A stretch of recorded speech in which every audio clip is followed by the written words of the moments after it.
Good morning everyone, Justin again as always. Thanks for watching my channel. Welcome back. This video is going to be for my younger crowd that are out there that watch my channel, and more specifically for Peter Black. I wanted to elaborate a little bit on his comment yesterday, which I replied back to, but I wanted to elaborate on certain details of the comment that I left for him.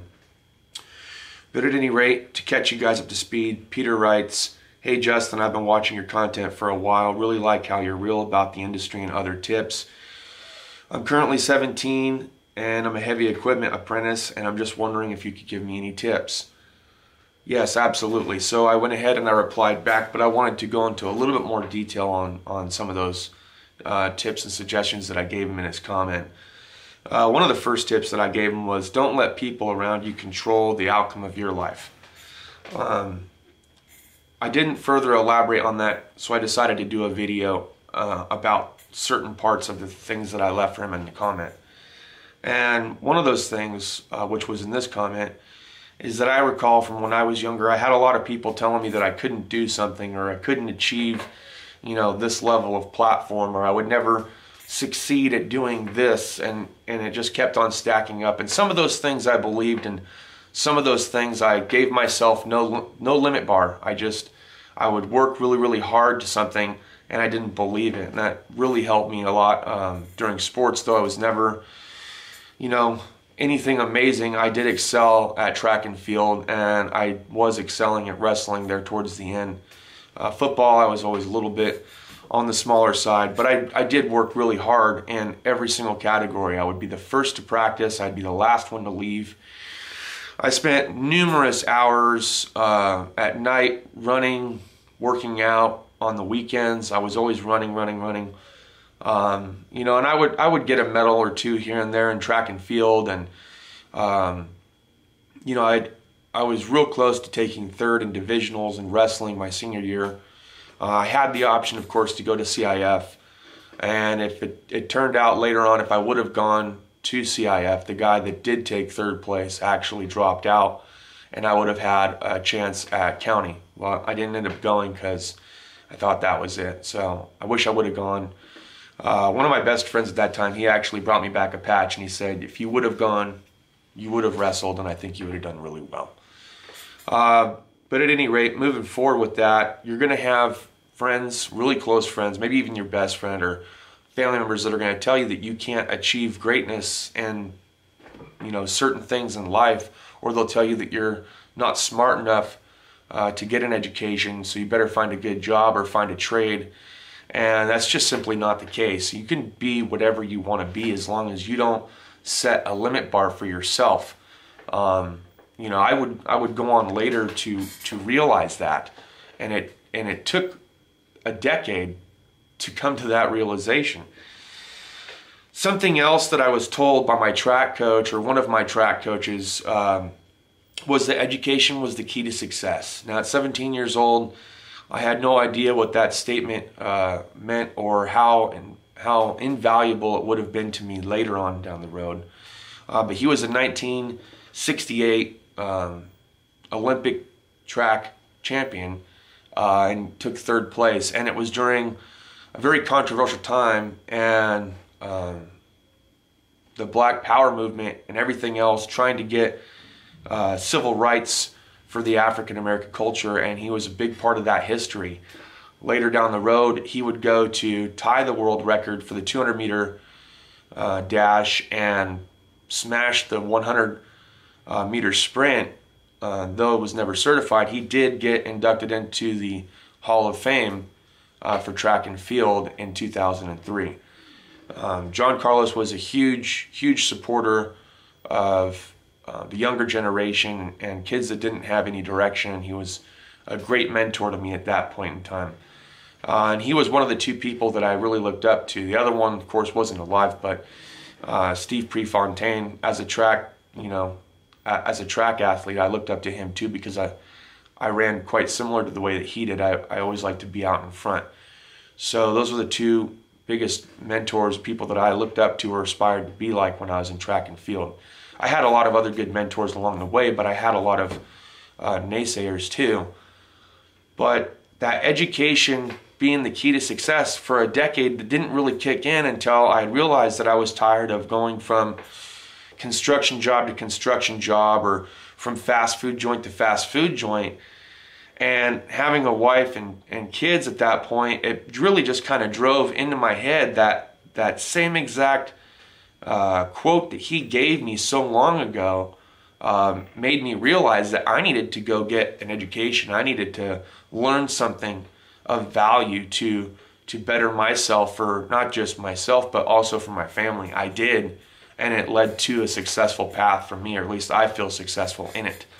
So education is the key to success. There's lots of scholarships and grants out there that the younger generation are not taking advantage of, and it could just take you 10 minutes to sit down and write an essay out of why you're deserving of that grant or scholarship in order to get it. But a lot of the younger generation do not apply themselves, and they don't fill them out. Ergo, this money just kind of stays in that limbo platform until somebody's willing to sit down and apply themselves towards it.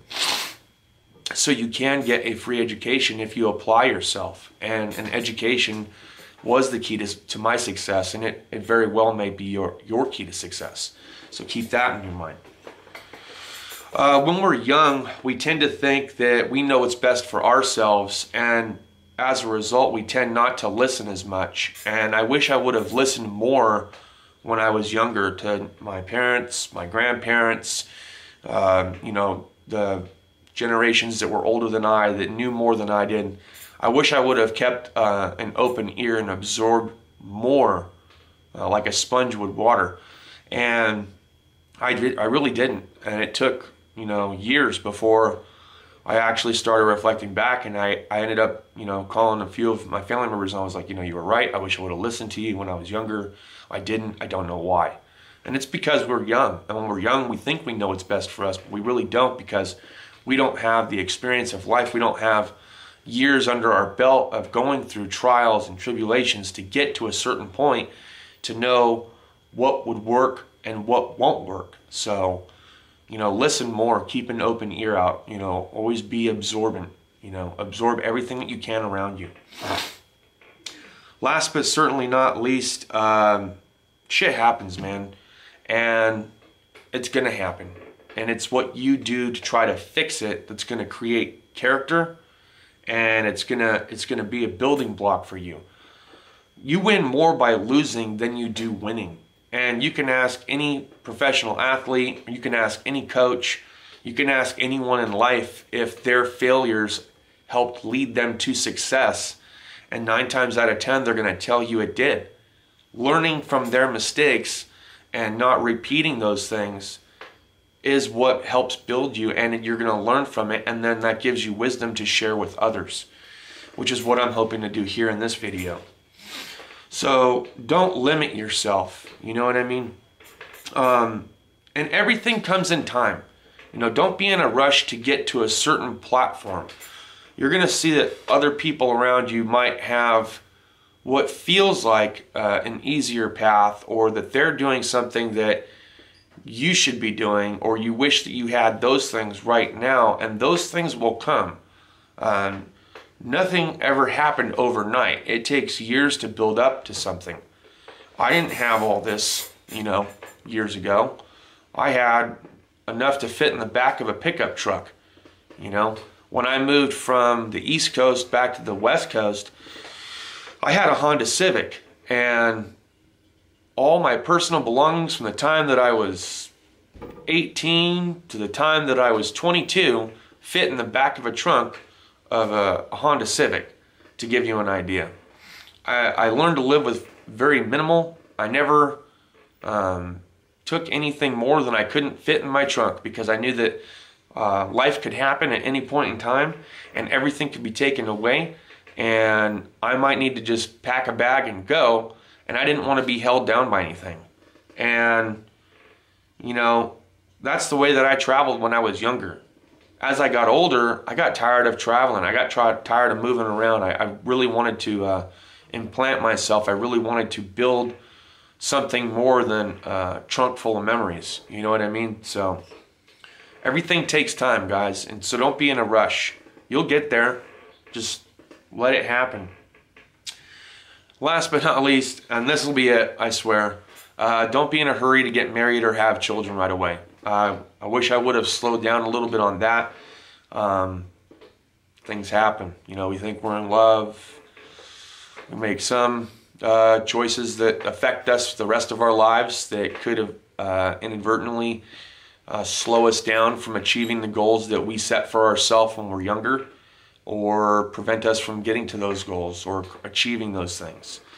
And if you try to think beyond your capabilities and think outside the box, like I said, you can achieve whatever it is that you want to achieve. It just depends on what you're willing to work for and how to get there.